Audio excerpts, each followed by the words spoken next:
I am now live. This is so exciting. Nobody's here yet, so that's fine. But in 5 minutes, we're going to get started. And I am going to figure out how to invite people in that time. Yes, add. Let's see. Oh, hello. Hold on, I'm adding you, Christine. How do I do this? This is why I started early. I think maybe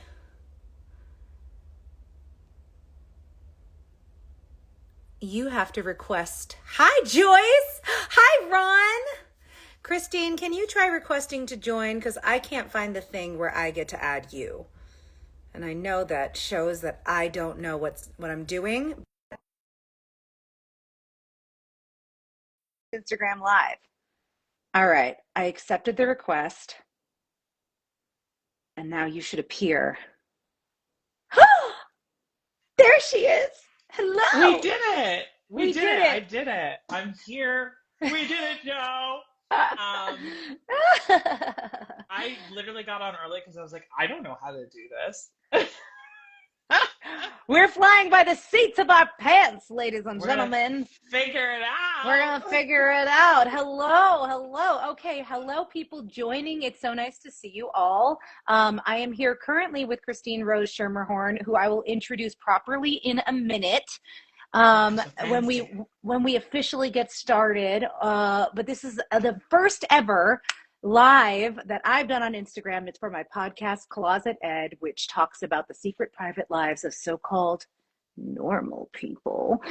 And last week's episode, the most recent episode, is about a straight man who has been sleeping secretly with trans women his entire adult life and grew a conscience about it and wanted to talk about it. Hey, Chris. Hello, all you beauties. Thank you for joining. So cool. So in addition to Christine, we're also going to have the Mila Jam with us, a rising star trans activist and artist. And we're going to have the legendary trans elder icon, Mardi Pantz, which Christine. Mother Mardi. Mother Mardi. Listen, honestly, between me, first of all, me, you, and Mila Jam is like a reunion, which is so cool. And then adding Mother Mardi to the mix is like, okay, sure. I'm just thank you for the introduction to her. How did you get connected with her originally? I don't remember originally. I just remember like interacting with her on the internet because she shares like these really insightful stories. Oh my God, I'm sorry in advance for my lisp. I'm wearing my retainer. And I'm not taking it out because it was expensive. So everyone gets to hear with a charming lisp tonight. I didn't even notice it. I never would have known. I know, it's invisible. It's beautiful. The Invisalign stuff because, it's good for like your jaw and vocal health. And then, a retainer can be. And like sleeping and stuff. So between that, anyway. But I met Mardi just interacting with her on like Instagram and YouTube. And then we did a YouTube live together and we just talked because Mardi at one point, like she had wanted to be a performer, but mind you, she transitioned so long ago that like things were different then by, the way trans women were treated just in general was different and stuff. And so like, it was a wild time. So she has great stories and that actually is still on YouTube. So people can watch that on Mardi's YouTube channel. It's great. It's just a little cozy chat. I was in my booth that time. I should have been in my booth this time. I didn't even think about that. That's okay. You're my esteemed guest. You can be wherever you want to be. All right. I'm just waiting on our beautiful guest to join us so that we can get this conversation started.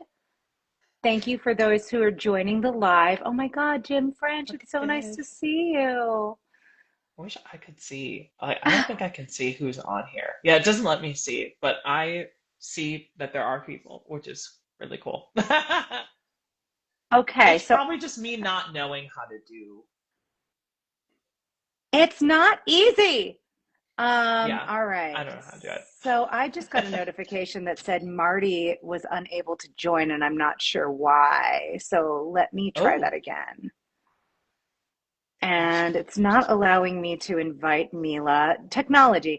It was a bit of a a shit show getting this started because I was going to do it from the ClosetEd with Samia account to try to drive follower growth there. But I can't because I don't have 1,000 followers on that account yet. Isn't that horrifying? It's all the bells and the whistles. All the bells and the whistles. I know. Which is even funnier with a list. But yes, all the bells and the whistles, they just. Thank you, Taylor, for the heart. We appreciate that. We appreciate you. All Oh right. God, that's terrible. Sorry, I didn't know there were filters, and I was just messing. I shouldn't be doing that. Wait, do it again. I want to see the filter. Why was it so intense? Look at the. Oh God. Why? I just turned you a little bit. It just made you like in a moodier room, just like a moodier vibe. I know. It was. Oh, that one's kind of cozy. You do look. Is that too dark? I mean, hold on. Cute. That's cute. Right, I I think it's okay. Yeah, I vibe. Let me see if I'm going to go ahead and reach out to Mardi via DM and see what's happening. Hey, I'm going to say this out loud.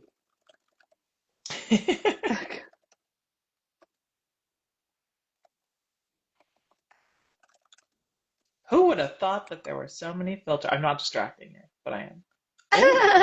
Oh, it's like an old TV. Oh. Oh, there she is. Okay, great. Mardi, go ahead and request to become a guest, and then I'll put you on screen. Oh, God. And we're getting more people joining. Hey, Brooke. Oh, my goodness. Brooke Chalmers is in the chat. Oh, Brooke! I know. Brooke! Oh, Brooke Chalmers. That is somebody I need to just send a good old text just being like, how the heck are ya? Oh, Brooke. I feel like I still owe Brooke chicken wings and a good conversation. And we have Mila Jam, and we have Mardi Pantz. Okay, Mila, send a request to join. Mother Mardi is here, and we're about to have Mila. How cute are you right now? My goodness, what is that? Those glasses, that hat. What is that beautiful art piece behind you? Oh, it's just something, and then I got my unicorn. Yes. I gotta light her up. I'm Yes. reclaiming my inner child. I'm working on that myself. I love that. We're about to have Mila. There she is. Come on, Mila. Hi, everyone. Now. Hi. And now Mila, does this not feel like a reunion? It's such a reunion. Hi, Mardi. Hello, beautiful. Oh, it's so nice to see you in person, or sort of. You too. Yeah. Gorgina. You're also gorgeous. It's hot enough that my glasses are fogging up in here. All right, and we are met. So let's get started. I'm going to introduce all of you, and then we're going to start this discussion.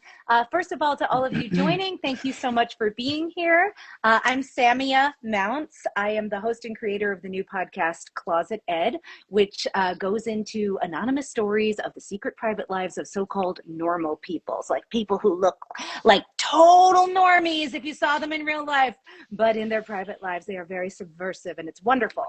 The most recent episode is about a straight man who has sex with trans women on the DL, grew a conscience about it, decided to talk about it for my show, and I have assembled this group of incredible, iconic trans women to talk about this issue, spill all the tea, and also just like help spread the word that like, hey, if you're doing this, you're enabling dehumanization of a whole group of people, and like maybe don't do that to people that you actively like to like be intimate with. All right, so my guests today, we have Christine Rose Schermerhorn. She is a rising star in the voice acting world as well as the on-screen world. She voiced Tyler in Thirsty Suitors, Rusera in Journey to Foundation, played Imari in the video game Concord with me and Mila Jam. She's also on the board of QueerVox, a nonprofit that advocates for queer voice actors. Thank you so much for being here, Christine. Thank you. Ooh, so official. I loved it. I put together my notes. We have Mila Jam, an absolutely iconic recording artist, singer, songwriter, touring artist. She headlines Pride festivals across the country, dropped a brand new single this summer that is a bop and a half called I Don't Like Men, aptly titled. Although truthfully, we love men. We just want them to be better. Also, you just dropped a music video for a song featuring Amanda Molina and Ilana Glazer, Keeping It Pretty, which is so fly. I watched it today and I was like, yes, you better dance in that chair, girl. Thank you so much for being here, Mila. Thank you for having me, lovely. It's so good to be here and to I talk love the you. tea. Yes, talk the tea. And then finally, we have the iconic mentor to a generation of young trans people, Mardi Pantz, or Mardi Pironic. I hope I'm saying that right.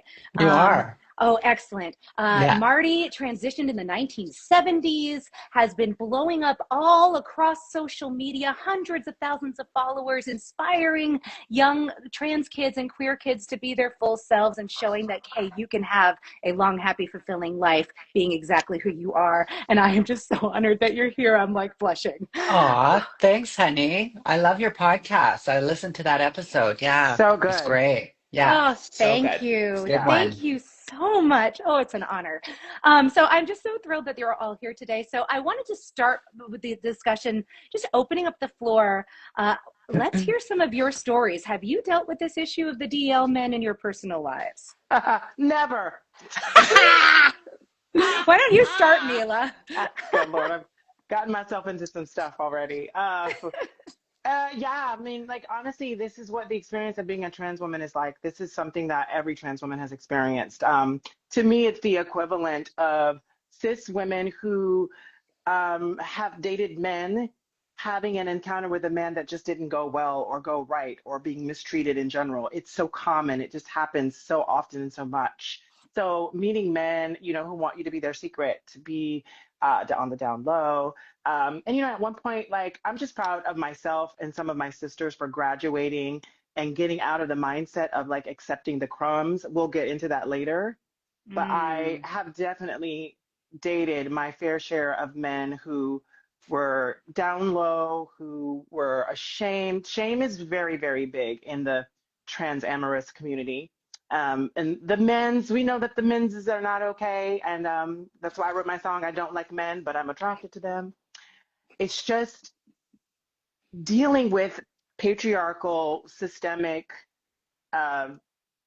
archetypes, that like these performative suits and costumes that men wear that make them feel comfortable because the world is created for their comfort.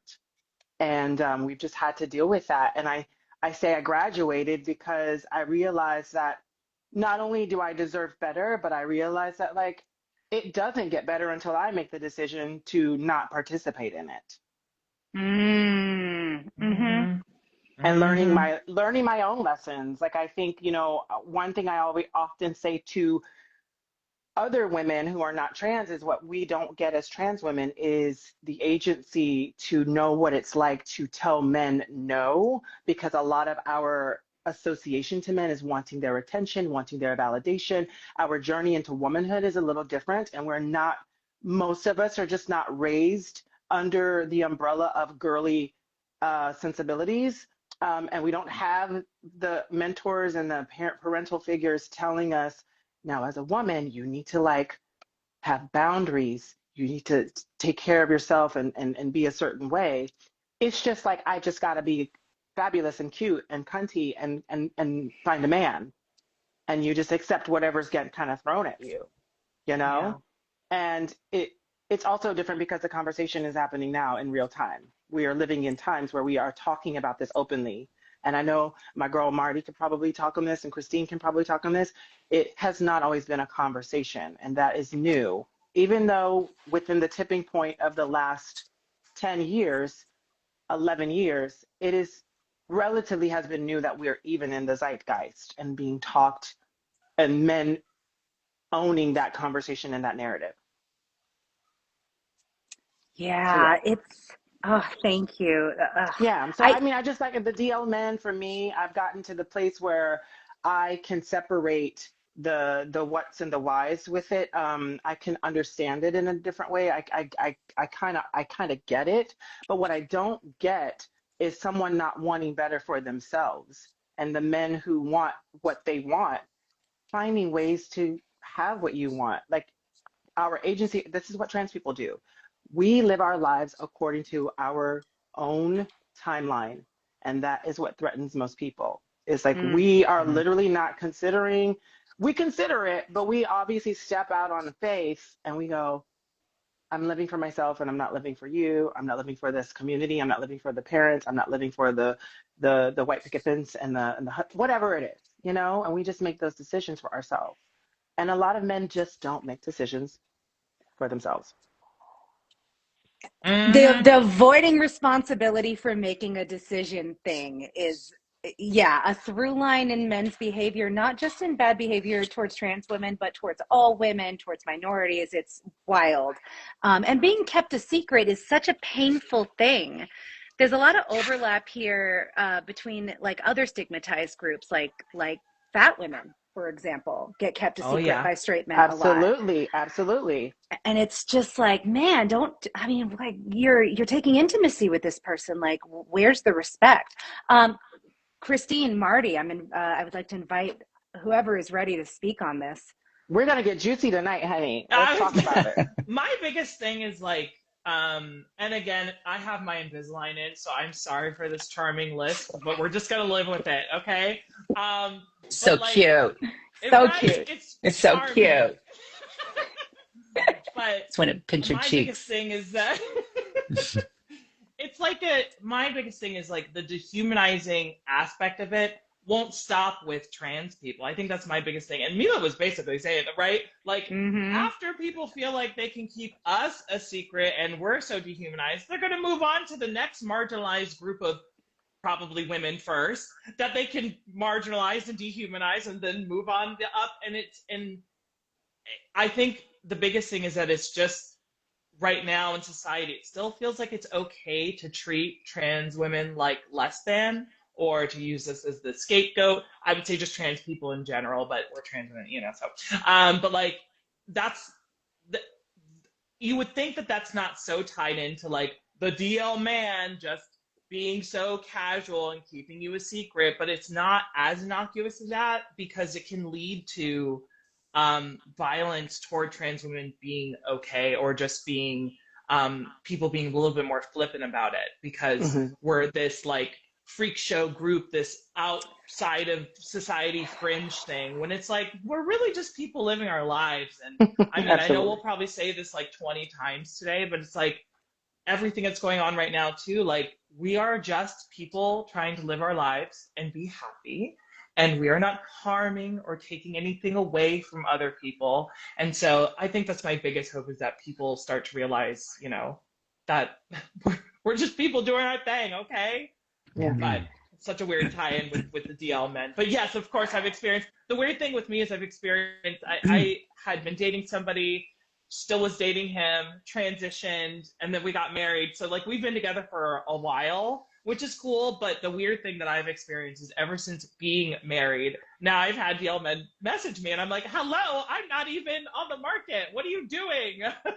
But it's funny. And I think it's again, this is similar to something Mila said. And I think that Mardi will talk about too. It's that just initial lack of respect. Like, oh, you're not an equal plane as me, so I don't care about your little marriage or whatever you think that is. I'm going to message you about what I want. And it's like, well, wait a second.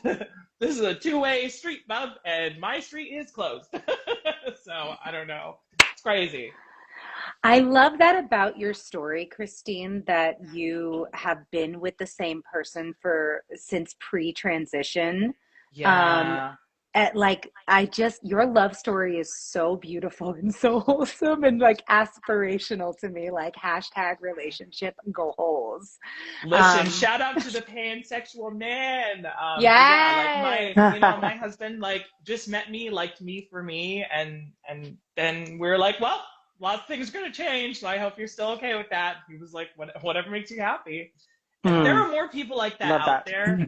And I hope that those types of men or people in general if you don't date only men. But in this Yeah. conversation, I hope those types of men start to outshadow or outshine the DL men. That's my hope. We'll see. I'm just I feel like painfully they're on the optimistic. rise. I I do do feel like they're on the Right? too. rise. That's what Yeah. I I think too. And I Yeah. think it's all about giving social permission and uplifting the men who are like that. And that's what this podcast is all I was about. just saying this podcast is a great way to do that. Yes, exactly. Yeah. Marty, I know you have stories. So what's coming to mind for you in this discussion? Well, your podcast brought a lot. I actually took notes, and so my journey, like we're talking 50 years, coming up to 50 years, dealing with, the DL and all that stuff, and learning that. So back in the 70s, it was just a no-brainer that you could not, you know, to think that you could have an actual relationship was crazy. It's like your LGBTQ centers were the streets. It's like no matter what city you lived in, and that was your trans healthcare center to figure out how Hmm. to do things. Like it was all everything was on the down low, right? Everything, getting your hormones, everything. Like Life you was had on the to. down low. Yeah, it's Yeah. like, 14, 15-year-olds. We were like, traveling 1,000 miles to Vancouver, 1,000 kilometers to Vancouver to find an old tranny hooker that would like help you out, type of thing. And make them your mother and, let them most of them were, would me to you type of thing. And, it was just all that stuff. It's great that we have all of these stories that make it look like it was so, oh, family and all that stuff. There was dark shit throughout Yeah. all of it. Like we were marginalized. We were, sick people trying to get better. And but with the DL stuff, it's like it was so DL back then that the only way that you could make money was pretending you were cis, and it's Yeah. like with water balloons in my chest, you know what I mean? At 15 years, 16 years of age, like with Tiggy and stuff. And so, the people that were, taken away from us just because of that were like, it was, it wouldn't even make the papers, you know what I mean? It would just, and so that's where we come from type of thing. It was just Mm-hmm. crazy. Like a lot of the tricks, a lot of the clients that I did, I believe are actually are trans women of today that weren't allowed to transition because you weren't allowed to be a lesbian. You know Mm. what I mean? So a lot of those that the That's deep. vibes that I got was very, very that.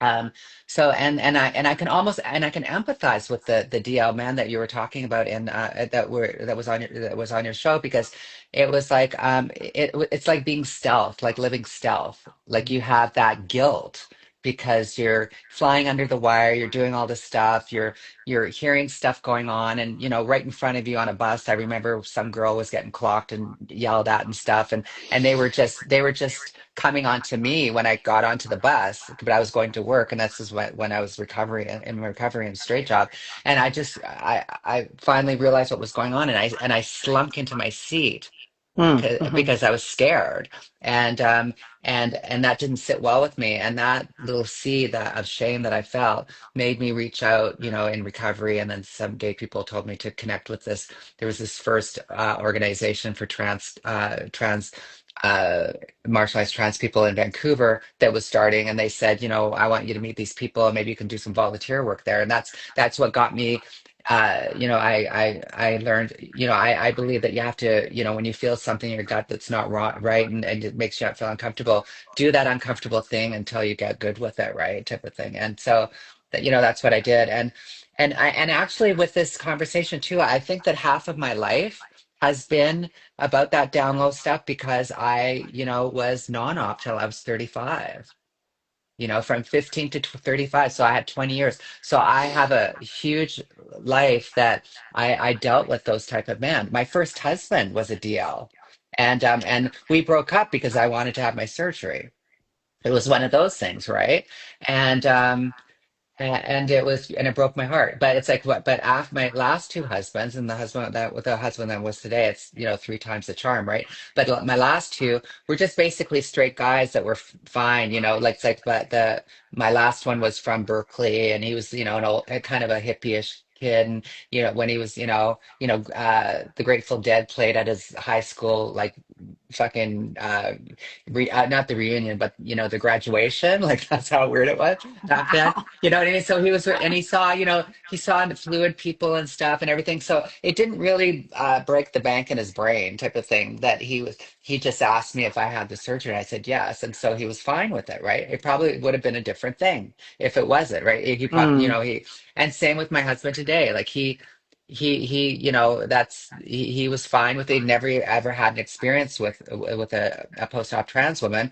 And but he was fine with it because it was just like saying that, that he's fine with me being half Polish. You know what I mean?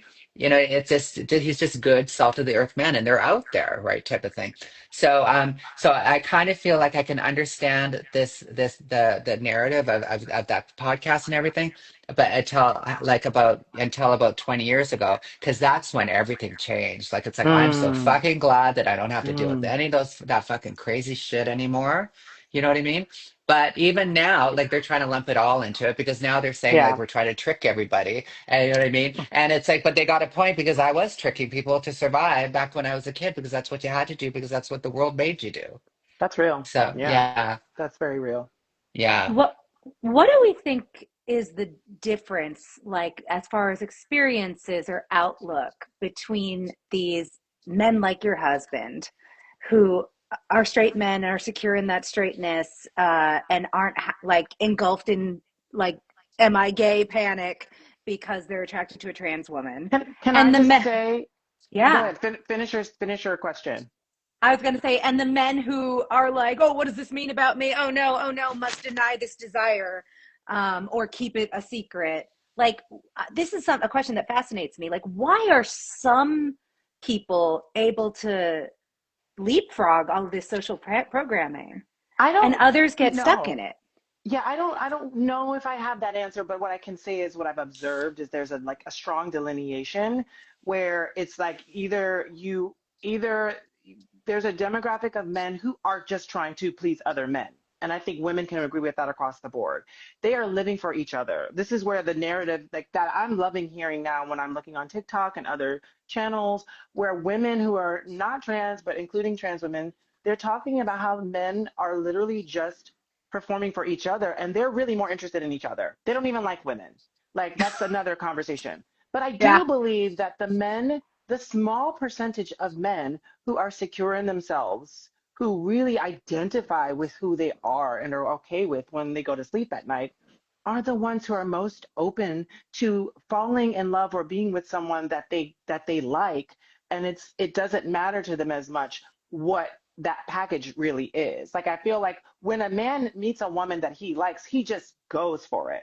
And like I'm not married, I'm the single woman on this call, but I'm seeing someone who is exemplifying that, and it's just on his own agency. And I love this. We'll Oh, talk about that later, Sam. Yeah, I know. We'll talk about that later. We'll talk about it. But what I'm seeing is it's so beautiful, and every day for me, taking it very slowly, I'm taking very slowly, and I'm getting to know him very well. And it's been a nice, healthy, slow progression where I have not been gamed and lied to and manipulated the way that I have been with other men. It has been from the beginning. Ladies, let me ask you this. When you met your guy and your person, it didn't start with games, did it? No. It was just no. very matter of fact. It was like, oh, cool. Oh, that's who you are. Yeah. Awesome. I'd love to see you again. Can I see you Right. again? Can we go Yeah. out? Yeah, and it's like I feel like it's just so quick. It happens really fast. The ones who are doing all this like fanfare and like trying to like pull, come closer, go away, come closer, go away. Oh, Mm-hmm. they don't know who they are, and No. they just want distraction. They want something. They want a thrill. They are also their identity. Some of them are trans, and they want to be close to us to be themselves. That's why we end up becoming their therapists. Mm-hmm. It's deep. Yeah, we Yeah. all get we all get one of those. Yeah. Yeah. And Yes, we do. and the games thing is real too. Like I do remember that even like because there was a whole chunk of time there where I was single and like early transition, but like I wasn't even comfortable in my own body, let alone were people seeing me the way I wanted to be seen. And so like that was a whole thing because like if somebody thought that I was male, they might have been okay with something, but the minute I disclosed that I'm a trans woman, and then all of a sudden they have this weird relationship with like this not passing trans woman and all this stuff, it got all messy. And it was like, wait, but if you thought what I was before, then you wouldn't have actually had an issue with it. And so there's Right. this weird, I think that's where misogyny just really sticks its head in there, and all of a sudden it becomes this whole other thing. All that to say that the games with that too is like wild because again, like when I was younger and before I'd come out as trans and everything, dating was a different story than as a woman when all of a sudden like all of these games seem to be just like commonplace for any woman to deal with, that like everybody had to play all these crazy games with you of like, I want attention, no I don't, I want attention, no I don't, I'm gonna call you and then I won't call you, and then you're the one who's crazy, and it's like, wait a second, what is going on? So I also anyway, want to Mila, add, I'm happier in a better situation. we'll get to that, like, Yeah. you know, maybe even privately. And I Yeah. want to hear what Marty has to say, but I also wanted to acknowledge that I feel like the idea of gender for me personally and for just my experience overall is the primary part of that is cerebral, right? It's really not about body parts. It's really not about all of that. Like we have our things that we are interested in. This is Right. like, you know, like there's something you're attracted to, but this I want, even when like men will be like, you know, like, yeah, like I'm only into, you know, natural born women or whatever. And I just want to remind them sometimes, I'm like, you could have a lineup of cis women, doesn't mean you're going to like all of them or be into all of them or be attracted to them. And I know many trans women that could be in that lineup, and I know they'll be the first person you choose. So what is that connection between you and them? It's cerebral. It's the representation of that energy you feel, that exchange of a person that you're attracted to, and they check off all of these assumptions in your boxes, and then you get down to other details, and it's just knowing how to own that, to accept those details, because a man who just is cool with himself will be like, oh, that's okay. If you haven't had surgery, okay, well, I I'm sure they would say something like, something new for me, not really sure about that. Like that's, you know, I've had that experience before, I don't know, but I'm interested in you. And I mean, like maybe we can just go there and like just see what happens. They're not so volatile. Yeah. Mm-hmm.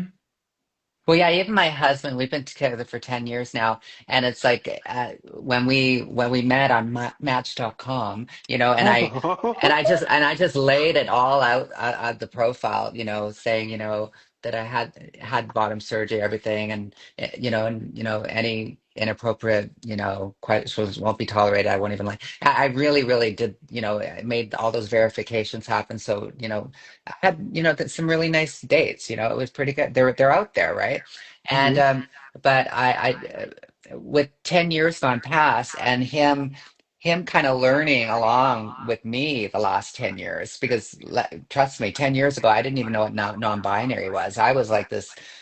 I was Nobody We're this all did. learning. Harry Everything's Yeah. a Ben. I learning was day. Harry Benjamin boots the house down, fucking like trying to like fucking like get out of this like Stockholm syndrome that was just insane.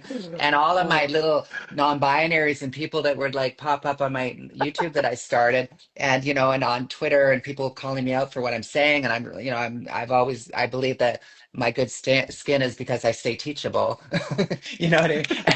And And it's hydrated. like, yeah, and hydrated. And it's like, so anyways, what long story short is that my husband, you know, that I don't know, I think it was a couple months ago or something, he says, you know, now when I look at it all, type of thing, if I would have met you and you were, you know, pre-op, he says, I probably would have no, I don't think I'd have a problem with it now, because it's you. You know what I mean? And it's just, Mm-hmm. and you know, and all of the stuff that we've unlearned together too. So it's, you know, it's very interesting. Which also Mm-hmm. makes me think about, I just had a little bit of an epiphany. It's, Yes. as a trans woman, I think it is very important to most of us, maybe not all, but most of us, to some degree singularized and really be seen for who we are. And I know that cis women have that same want and need as well, but I don't think that cis women get that societally. I really No. don't think we talk about this enough. Collectively in our system of where how we live our lives, women are chosen because they're objectified in ways that's like, you're gonna be the mother of my child, you're gonna be my wife, you're gonna do what I say. It's like you're Mm-hmm. objectified and you're playing the role, right? Yeah. If the guy actually likes the woman is a a different conversation. We're all I in this together. Yeah. Yeah, but I do Mm-hmm. think there's this weird, I don't know what to call it, and I don't think it's I don't think it's a privilege, but it's a weird subsect of like, because we are different types of women, and the men who find us who are interested and open enough, they really gravitate to us, our individuality. To not always, Mm-hmm. because they objectify us too, Yeah. but the deep connections I've made with men have been very much like, I just like you. And you know, they Yeah. have to process that, and they go like, I've never met another trans woman. I don't deep date trans women, but like, this is a new flavor. My one of my best friends likes to say, you know, this is a new flavor of the ice cream that they've discovered. And he was like, listen, Yeah. there's 31 flavors, honey. There's all these flavors. You just got to find out what you like. People are not Mm-hmm. given that space to explore Yeah. that, and they get to that place in their life where they're just like, well, she's dope or she's hot, whatever, and I'm going to see what's going on. But I just think that we need to have more of being people just being appreciated for who they are individually. Mm-hmm. Absolutely. Yes. That's why I said we're all in this together because like just men, women, all of us, we're all learning this. And I think what's great about the, the transgender tipping point that happened with Miss Laverne 10 years ago, over 10 years ago, I can't believe it's been that long, That's that this blow up that happened, like we're in the zeitgeist. I knew it would go crazy. You know what I mean? It's like, and it's not Oh, it like is we've never, crazy. and it's not like and it's not like we've never been here or the crazy hasn't been here. I always liken it to a glass of water that's still, but there's mud in the bottom.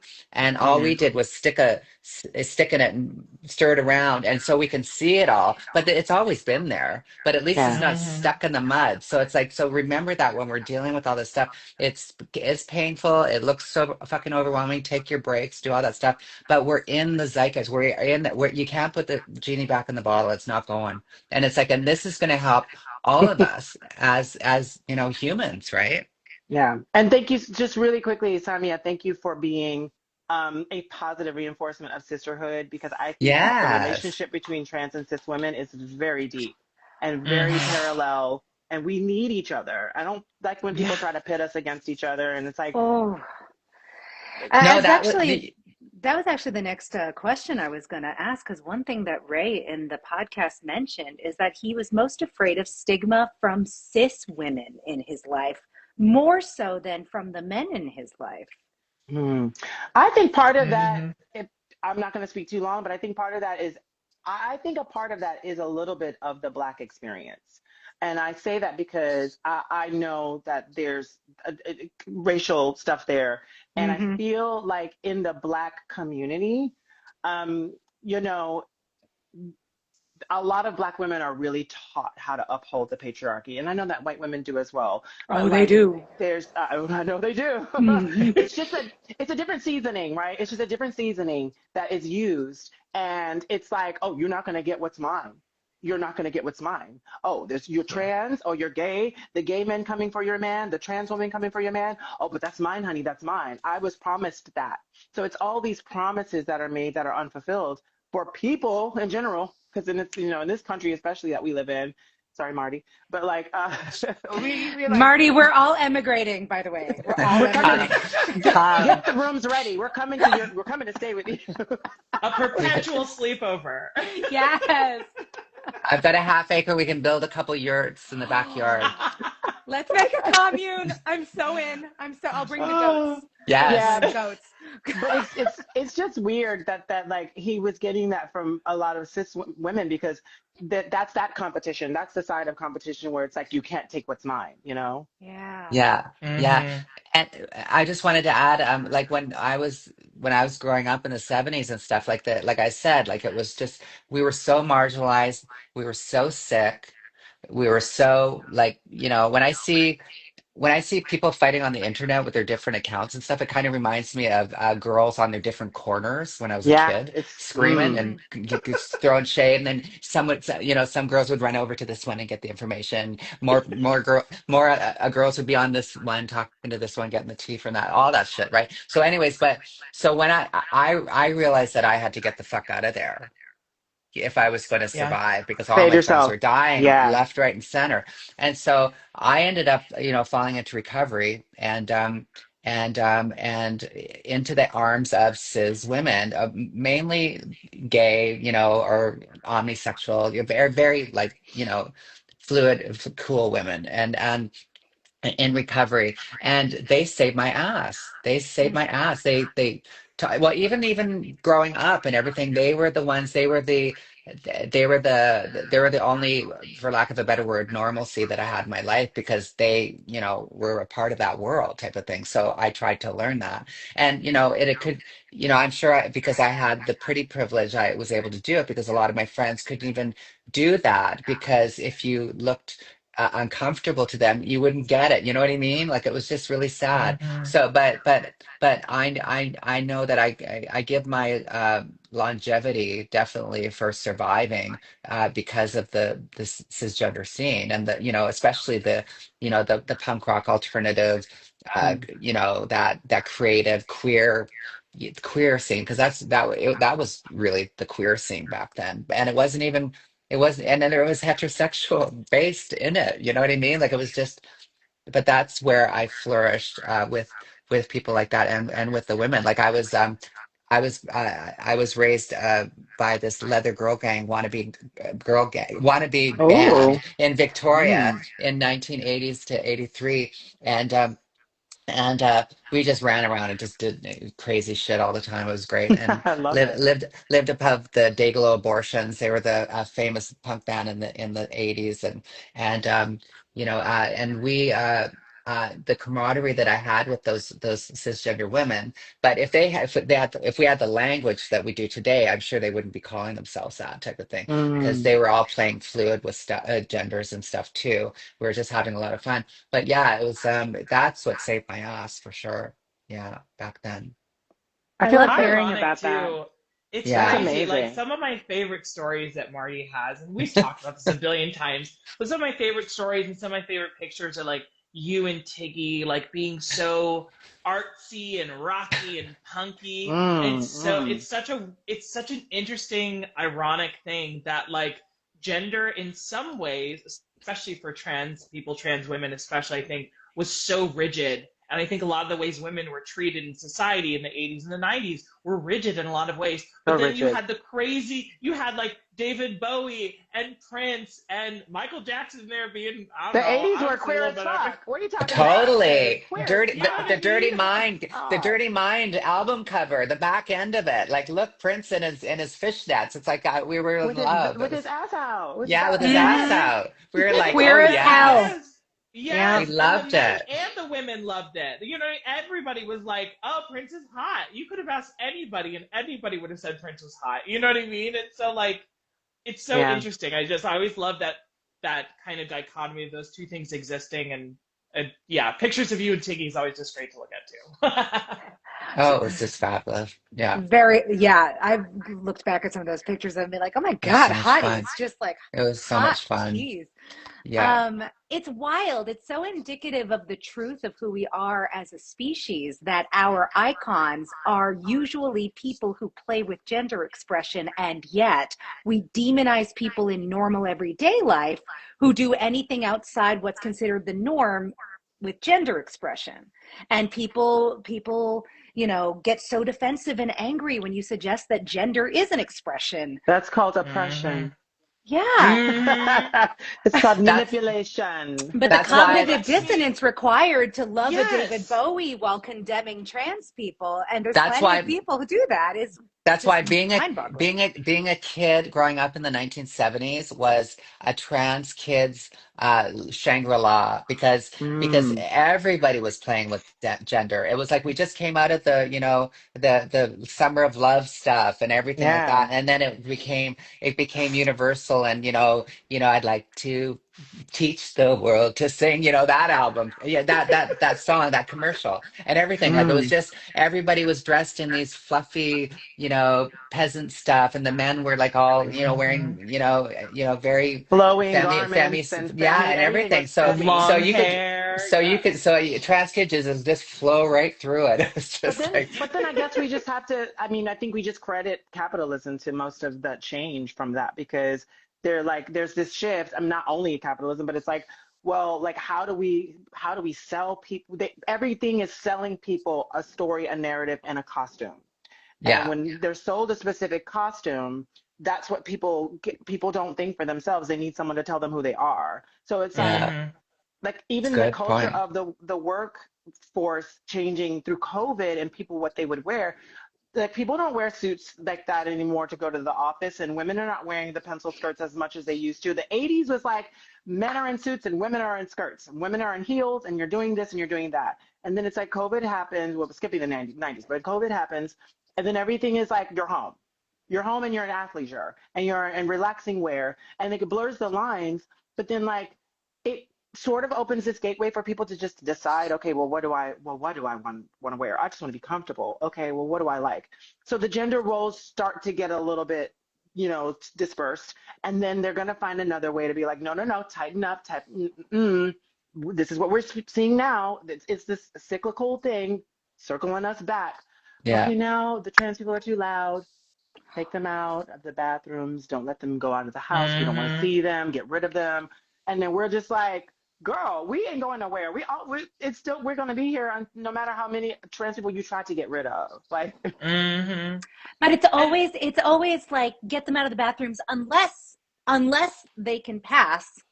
And this is the thing that kills me the most. And you speak about this a lot, Marty, the pretty privilege thing. It's so hurtful um, that all of these like turfs and transphobic humans in the world are fine with any trans person who can trick them. and yeah. and can't see that there's something wrong with how superficial that that is. And foundation is, misogynistic. I think what and But kills they me so the most. misogynistic, and then they because tell there's you It, not plenty to of trick, women who and then don't they tell present you as not to feminine. trick them. yeah, and then Yeah, yeah. I think what you're kills me the damned if you most do, damned if you too. don't. Yeah, the outrage That's it. I tend to see on the internet and I see on TV, maybe certain channels more than others. But the outrage that I tend to see does not mirror what I see in real life. And I know that's anecdotal, but I have a dad who lives in the rural Midwest that I visit often. And I have visited for work or for fun, lots of cities in the middle of the country and parts of the South. And most normal people in general, but I guess I can narrow it to like other women in general as well. Most women tend to just be like, I don't really care as long as you're not bothering me. It doesn't matter. And so like I think what I don't like is this manufactured outrage creates a big sense of fear from people who don't know trans people at all, and then it becomes a big issue when it's not an issue in the first place. That's This is just what. which is why we have to get people to get to know more trans people and be more connected to the Hmm. community, because I think the Yes. work is on our communities. The work is on the people, not the system, because the system's going to consistently say, don't do this, don't look over there, this, they're against you, Right. they're your enemy, they're your enemy. And I'm like, well, what is your community doing?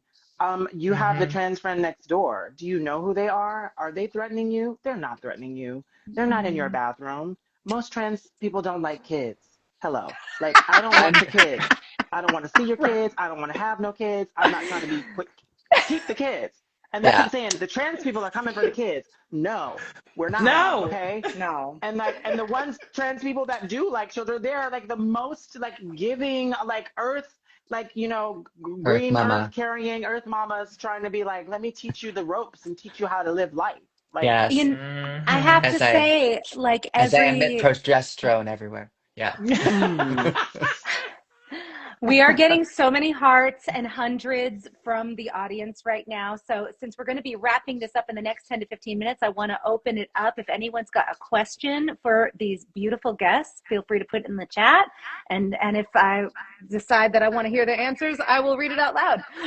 I just want to stress it all comes down to knowing our history, and not just for trans or Yes. queer people, but for women Everyone. in Yeah. general. It's like Yes. women need to know why why they have these rights today, what we're fighting for. It's like that we're all in this together. It's like God, when I was 13 years old when my mom could get a credit card, and I remember that. Yeah. And that was the first You time weren't it could allowed happen. to. Yeah. Yeah. Yeah. Or a Yeah. I was to say it mortgage or wasn't allowed. anything. No. They could, they could give me, I remember the last kids getting shock treatment in the province of Alberta for being trans, for like being queer even, and then I'd see another friend on the bus going to school and it was just like, oh, hi. Oh, no, I don't do that anymore. Just the Francis Mhm. Farmer gaze, right? It was I do want to horrible. acknowledge and to just piggyback on what Marty said, to anyone who's watching this video, listening, who's younger, just know that there's an evolution that always takes place, right? Because whatever you're experiencing in your youth, when you grow up to be a certain age and get to a different part of your life, it may not be the same. And that was what boggles my mind all the time, is thinking about what I went through as a kid. Like a kid in the 90s growing up, and like the things that were not okay, the black and whites of the time. I remember it being, you're either this or you're that. And even when the gay conversation came up, like in the zeitgeist, well, you're either gay or you're straight. And we Yeah. used to Yeah. be like, there's no in between. And then Mhm. bisexuality was such a conundrum, because it was like that people Still, can actually like both genders, or multiple genders or whatever. And it's like, so like that evolution kind of always happens. I mean, I don't know where it will take you if you're younger, because my mind, Marty, how do you feel? Because I'm like, is your mind blown these days? Your Yeah. mind has to be blown from what you've Oh, seen yeah. in your lifetime. My And like, vampiric eyeballs are rolling down the street and across the earth and back to me. they're like, Yeah. so, but like, and I want to say how much I love trans people. I love trans people. I love the community. I love how we show up for ourselves. And then I love how in return we can show up for each other. And it's Mhm. a sacredness to having, um, even if we didn't have vocabulary, we get so much about each Yeah. other. This unspoken great Mhm. energy that we carry with each other. And I do believe that we are ancient gods, goddesses that have Hmm. like instilled so much wisdom on yes. earth, like that people keep trying to like stifle. And like that's why we're here. That's why I'm here. I'm I gonna Oh, agree with no. that. It is The like we're cracking open like Pandora's box. It's like I really believe that the trans experience, I believe everybody's trans because it's like I'm a crazy yogini person that studies yoga and stuff. It's like it's yes. all about, collapsing the right and left channels into the central channel. It's like you try balancing the male Mhm. and female within Mm. ourselves. We're all trying to do that. And the world is going to be, it will not exist unless we start balancing that within ourselves, all of Mm. us. Mhm. Yeah. We have a few questions from the audience. We're going to try to move through as many as we can. There's one from Ash Corton. As trans women navigating today's world, how do you feel the current political climate is shaping your daily lives, your sense of safety, and your ability to thrive?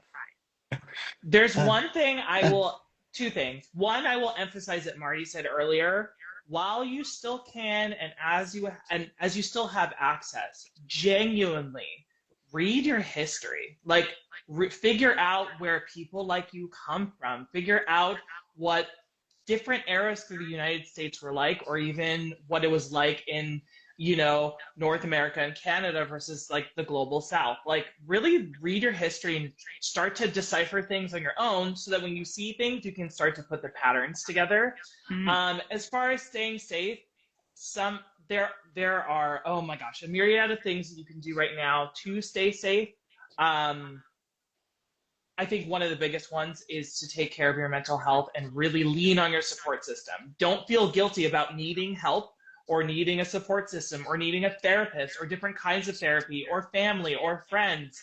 We need that right now. And times like this is when women come together. This is when Black women come together. This is when the trans community comes together. This is when our gays and our NBs and our trans people all come together. Like, this is when we have to come together and very hippy dippy hold hands and get through it together. That's my biggest thing. My quick one is literally community, sisterhood, brotherhood, siblinghood. It is imperative.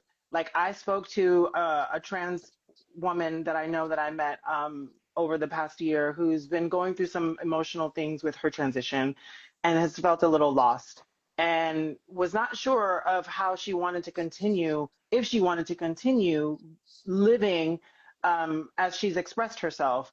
And the one thing I noticed talking to her was that you really have to have a group of people who you can bounce off of. It is important to have a trans elder or a mentor or someone to ask questions and to talk to. And I know there are young people out there who are transitioning without some of those elements. You got to talk to someone in the community to get insights and to get some foundational like systems going.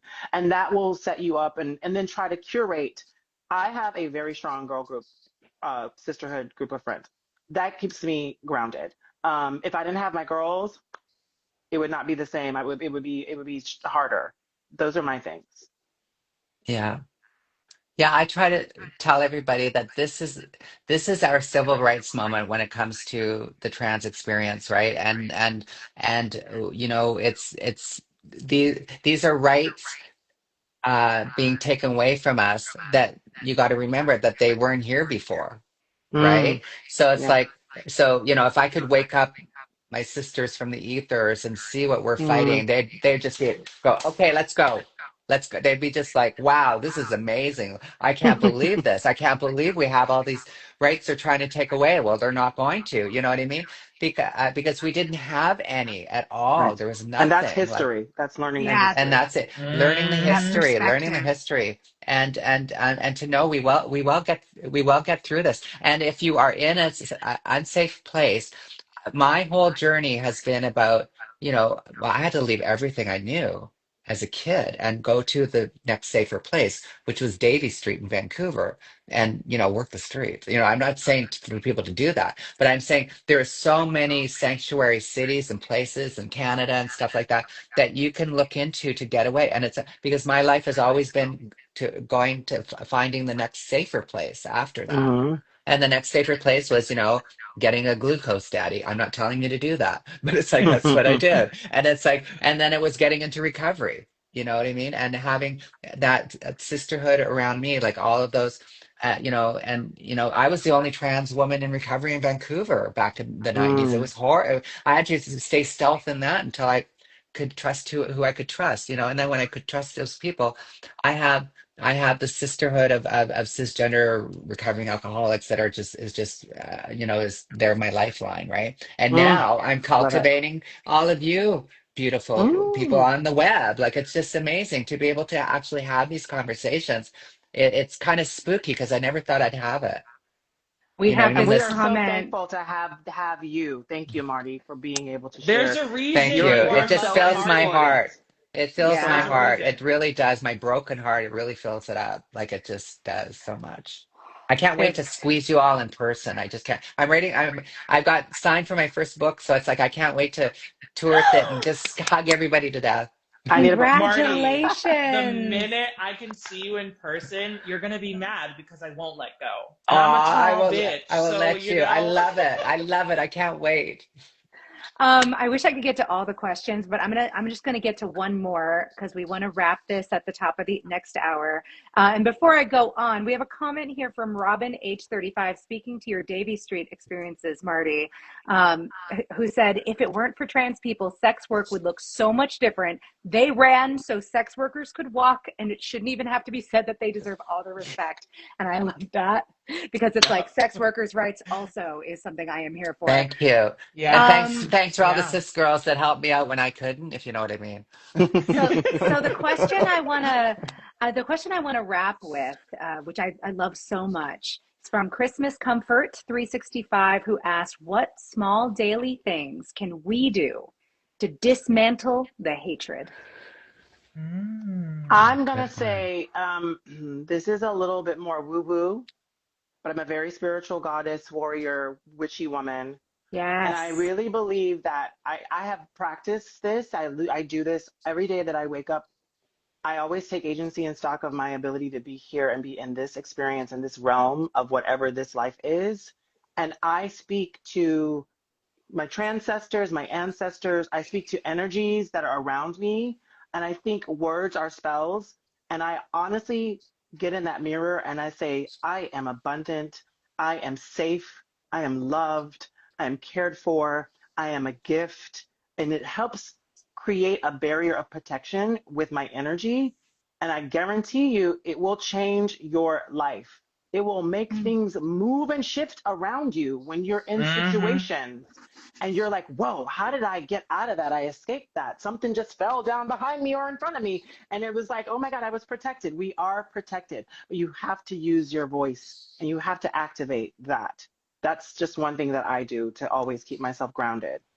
That is Yeah. why she's a sustainable pop star, honey. You know what I mean? Not She has the sustainable. yes, she is. She keeps bopping out those hits because she knows how to treat herself. And we can tell through your music and your music videos, girl. Thank you, Don't let me girl. get into Mm-hmm. your wardrobe. And You your can Gorgeous. glow. steal And your everything you glow. own. Thank Anyway, you. one thing that I will say is it is so cheesy. I'm a Midwestern girl through and through. But it's just to be kind. There are going to be people who don't understand. Now, listen, if somebody coming at you and being rude, okay, protect yourself, okay? So, none of that. But, if if there's somebody who doesn't understand you and they need a little bit more patience and they need kindness, usually that tends to go much farther than just shutting people out and just being on the aggro all the time. It's so easy right now. Everything is so violently polarized and there's so many things in the news, things can be inaccurate. There's so much going on right now that kindness really does go a long way. Yeah. That's so true. I was going to say that. Of course, she almost said exactly what I was going to say. It was like, I love it. I always say, just try to become, just focus on being a gracious guest in the world. Just try to do that. Mm. When it comes and just keep your and just get that degree, finish your school, take that training, do whatever you want to do. Just and be that gracious guest in the world as you're doing it. Because as you do, if you do that and make your trans part of your life is only a part. It's an important part, but it's just a small part of all of who you are. So with that, being that gracious guest in the world, going out to do stuff, it's like if people have a problem with you as you're walking your way on earth every day, they look like they have the problem. It's so Mm-hmm. obvious, right? And it kind of goes to what Mila, the magic that Mila was saying, like, things just happen for you as you do that. Things unfold because if you are just trying to do that and just yeah, just know that I think that's what I've tried to do in my life. That's what I've done. Oh yeah, and I just end with this because I watched a friend of mine. We both had surgeries together, my bottom surgeries together. It was like when I was 35, 1997. And she was somebody that transitioned later in life. And it's like, and we actually became friends. And I was kind of like to those people until I met her because I saw how beautiful and what a gracious guest in the world she was, right? And I Mm. just fell in love with her. And we just did so many things. She was living in San Francisco and I'd be visiting her and stuff. And I would watch her, and she was what the kids call clocky or whatever, right? And it's like, so Mm. I would see her walk up to people when we were walking around, and I could see them kind of looking when she's coming at. And it's like, and I was working through all my stuff around that too, right? All that shit that we have to deal with, Yeah. being with somebody that can clock you and stuff, and to not caring. And I would see these people going like, oh my God. And then she would come up to them, being a gracious guest in the world, talking to them, and I tell you, within like 5 minutes, I'd have to pull her away because they're like best friends all of a sudden, and they're just like, you know what I Mm. mean? It's just happening, A you lot know? of the people who Yeah, sling hate online, when confronted with a human being in real life, do not yeah, have it in them to sling that hate to somebody's face. a And that lot of can them, yeah. be the thing that changes someone's whole perspective and turns them from a hater into an ally. not to put the And pressure on the trans community to go out there and change everybody's minds, because it's no, not your job. It's not your job. It is. I do believe there's a calling aspect to it, but it is not your job. And I wanted to just close personally with this last statement. DL men, we no longer accept your crumbs. If you are out here in the world, trans sisters, siblings, if you're dating the men folks, let them know. Set your boundaries. You are not accepting being kept secret, being in the closet. If you don't want that experience, it is on you to say no and practice that. Mardi, give us a cleansing Period. breath.